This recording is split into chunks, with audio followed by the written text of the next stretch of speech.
इस समय संसद का मॉनसून सत्र भी चल रहा है।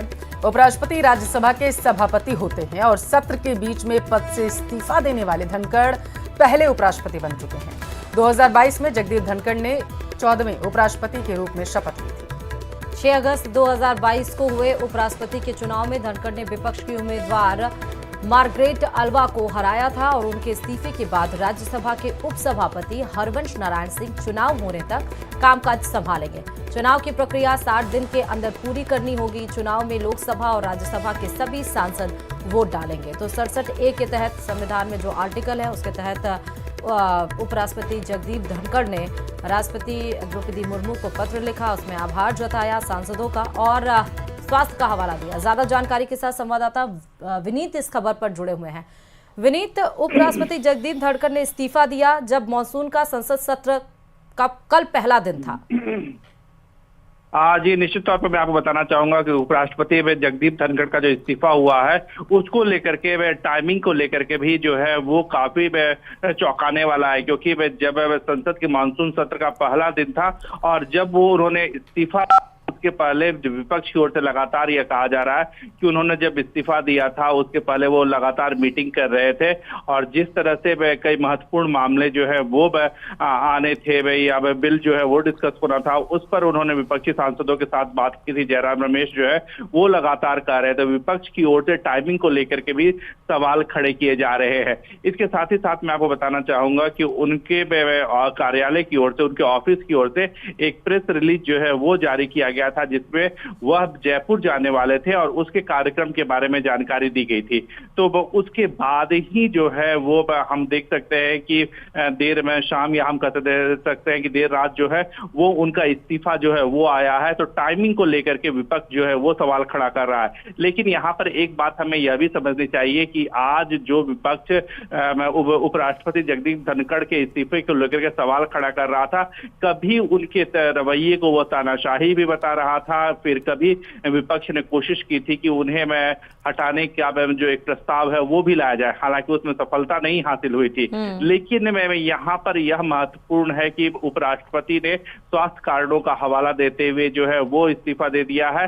अब क्योंकि उपराष्ट्रपति जो होते हैं वो राज्यसभा के ऑफिसियों सभापति भी होते हैं जिनके पास राज्यसभा के संचालन की जिम्मेदारी होती है, तो अब यह जिम्मेदारी जो है उपसभापति जो है हरिवंश के पास जाएगी। साथ ही साथ वहां पर सभापति पैनल होता है जो चेयर को समय समय पर संभालता है, तो यह पैनल भी जो है उसे संभालेगा। क्योंकि मानसून सत्र है, पहला ही दिन बीता था और इस तरह की घटना में हो गई है जिसमें उपराष्ट्रपति ने अपने स्वास्थ्य कारणों का हवाला देते हुए इस्तीफा दे दिया है। हालांकि विपक्ष को इसमें राजनीति में नजर आ रही है, लेकिन यहाँ पर जो कारण बताए गए हैं उसमें स्वास्थ्य कारण को जो है वो बताया गया था। पिछले दिनों भी हमने देखा कि सीने में दर्द के कारण जो है वो एम्स में भी एडमिट हुए थे। बहुत शुक्रिया तमाम जानकारी देने के लिए।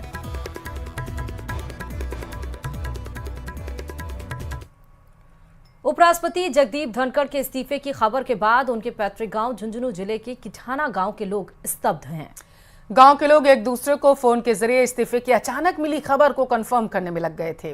बताया जा रहा है कि धनखड़ के भतीजे हरेंद्र धनखड़ ने बताया कि इस्तीफे की खबर के बाद न केवल किठाना गांव बल्कि आसपास के पड़ोस के गांवों से भी फोन आ रहे थे। उन्होंने बताया कि यह सच है कि इन दिनों उपराष्ट्रपति जगदीप धनखड़ की तबीयत नासाज चल रही और जिसे लेकर उनकी पत्नी डॉक्टर सुदेश धनखड़ काफी चिंतित थी। लेकिन इस्तीफा भी देंगे ऐसा कोई सोच नहीं सकता था, क्योंकि आपने देखा कल मॉनसून सत्र था। कल हालांकि जैसा हमेशा अनुमान लगाया जाता है कि सत्र की शुरुआत होगी और वो हंगामे की भेंट चढ़ेगी, वैसा ही हुआ। 12 बजे तक के लिए कार्यवाही स्थगित कर दी गई थी, लेकिन किसी को यह नहीं पता था कि अचानक से जगदीप धनखड़ इस्तीफा दे देंगे।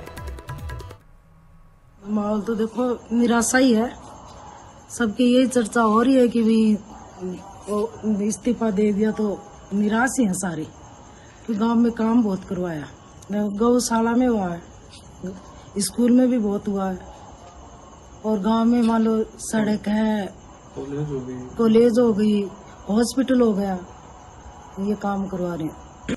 नहीं बस ये कि भी चाचा जी के वो थोड़ा सा हार्ट की दिक्कत थी तो वो उनको छोड़ के भी नहीं आते, ज्यादातर यूँ कि भी अकेलों का नहीं छोड़ सकते। थोड़ी वो तबीयत तो नरम ही थी।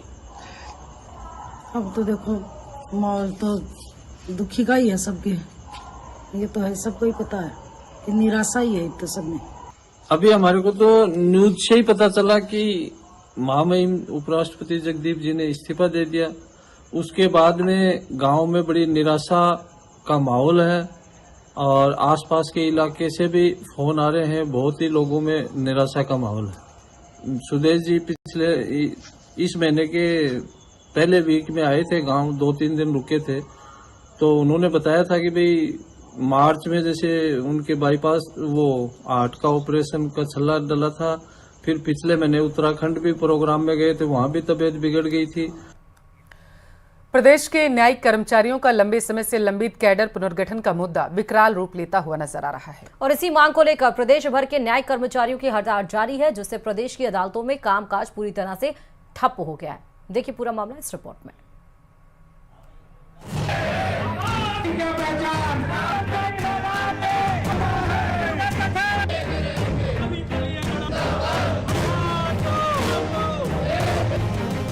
न्यायिक कर्मचारियों की हुंकार, कैडर पुनर्गठन की दरकार, सरकार जल्द करे समाधान, सड़क पर उतरे न्याय के रक्षक, मांगों को लेकर उमड़ा हुजूम।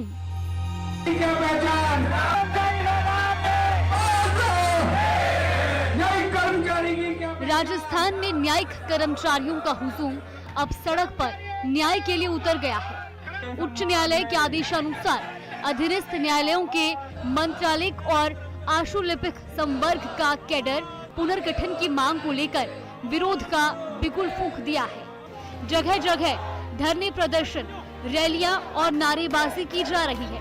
इसी कड़ी में भीलवाड़ा में जिला सेशन एवं न्यायालय परिसर में राजस्थान न्यायिक संघ के बैनर तले न्यायिक कर्मचारियों ने विरोध प्रदर्शन किया।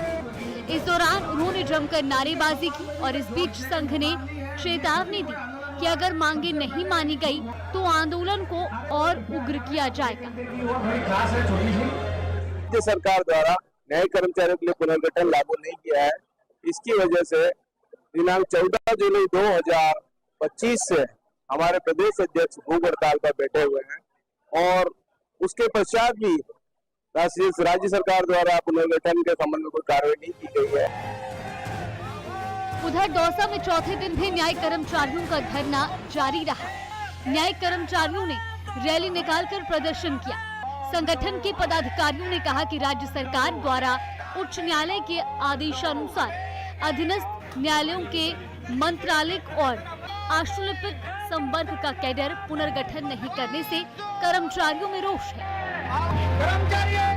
कोर्ट ने भी फुल बेंच ने ये अनुमोदित करके अनुशंसाएं करके स्टेट गवर्नमेंट को भेजा गया था, जिसकी पालना राज्य सरकार द्वारा आज तक नहीं की गई है। जो न्यायिक कर्मचारी हैं उनका पुनर्गठन अभी तक लागू नहीं हुआ है। न्यायिक कर्मचारियों के धरने से जैसलमेर में भी न्यायिक व्यवस्था बुरी तरह से प्रभावित रही। न्यायिक कर्मचारियों ने सामूहिक अवकाश को लेकर न्यायालयों का कामकाज पूरी तरह ठप कर दिया। कर्मचारियों ने मांगे पूरी नहीं होने तक धरना जारी रखने की चेतावनी दी। 2022 से कंटिन्यू सरकार ने अपने विभागों के सभी कर्मचारियों का पदों का पुनर्गठन कर दिया, वेतनमान दे दिया। न्याय विभाग के कर्मचारी इससे वंचित है, तो हम कई पिछले 3 साल से उसका इंतजार भी कर रहे हैं। बड़ा धैर्य रखा, पैसेंस रखा और हमारे पदाधिकारी भी समय समय पर सरकार के अधिकारियों से मिलते रहे, तो उन्होंने आश्वासन दिया कर देंगे, लेकिन लंबा समय हो चुका है और हमारे धैर्य का जो बांध है वो भी टूट चुका है। बांसवाड़ा में भी न्यायिक कर्मचारी अनिश्चितकालीन धरने पर बैठे। हड़ताल के तीसरे दिन कर्मचारियों ने कलेक्ट्रेट परिसर में कर्मचारियों ने रैली निकाली और मांग पूरी न होने तक सामूहिक अवकाश की बात कही। न्यायिक कर्मचारी गणे न्यायिक कर्मचारी गणों के लिए पुनर्गठन का जो आदेश हुआ था पदों का, उसके ऊपर सरकार ने पालना नहीं की गई। लंबे 2 साल से इस मांग को लेकर चल रहे हैं। सरकार के पास प्रस्ताव भी गया राजस्थान हाईकोर्ट का, उसके बावजूद भी राज्य सरकार इसके ऊपर कोई पालना नहीं कर रही है। उसके विरोध में यह रैली निकाली गई है। सभी कर्मचारी गण सामूहिक अवकाश पर हैं। उदयपुर में जिला न्यायिक कर्मचारी संघ की 5वें दिन भी हड़ताल जारी रही। कैडर पुनर्गठन की मांग को लेकर पिछले कई दिनों से कोर्ट परिसर में धरने पर बैठे न्यायिक कर्मचारी कलेक्ट्रेट पहुंचे और जमकर नारेबाजी की। डीबी के द्वारा भी 6/5/2023 को 6 मई 2023 को इसकी जजमेंट दे दिया गया था और उसके बाद गवर्नमेंट को भेज दिया गया था। उसके बावजूद गवर्नमेंट द्वारा मात्र ये लिंगर ऑन किया जा रहा है और केवल हम तो ये चाहते हैं जो सभी विभागों में पुनर्गठन हो चुका है और पुनर्गठन हमारे न्यायिक कर्मचारी संघ में भी न्यायिक कर्मचारियों को भी पुनर्गठन की मांग स्वीकार की जाकर और जल्दी इसे लागू करवाया जाए। बस हमारी मेन ये मांग है कि अब देखना होगा कि न्यायिक व्यवस्था को प्रभावित कर रहे इस बड़े मुद्दे पर सरकार कितनी गंभीरता से कदम उठाती है। Bureau report news 18 Rajasthan.